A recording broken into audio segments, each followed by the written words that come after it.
उन्हाळ्याच्या सुट्टीत आपण कोकणात ट्रिप घेऊन जाणार आहोत. अरे यावर्षी आपण उन्हाळ्याच्या सुट्टीत एक भन्नाट ट्रिप आखली आहे. 8, 9, 10 मे अशा 3 तारखांना ही ट्रिप असणार आहे आणि पुण्यावरनं ही सहल असणार आहे. पण यामधल्या गोष्टी ज्या आहेत ना आपण इन्क्लूड केलेल्या त्या खूप भन्नाट आहेत.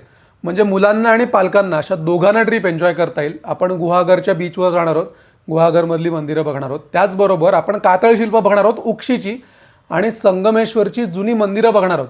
त्याच्यामध्ये छत्रपती संभाजी महाराजांनी तिथे पकडलं तो वाडा देखील आहे. त्यामुळे बीचवर धमाल करता येईल, उक्षीची कातळ शिल्प बघता येतील जे कोकणातलं वैशिष्ट्य आहे.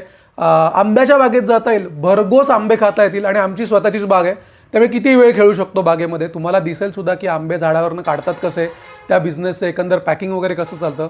आणि 2 रात्र आपण कोकणातल्या एका वाडीमध्ये राहणार आहोत त्यामुळे रात्री खूप धमाल मस्त मजा करता येणार आहे. आकाश दर्शन वगैरे असं खूप ॲक्टिव्हिटीज देखील प्लॅन केलेल्या आहेत.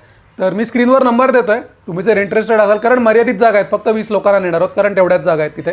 त्यामुळे तुम्ही जर इंटरेस्टेड असाल स्क्रीनवर नंबर देतोय, त्या नंबरला संपर्क करा आणि रजिस्टर करा.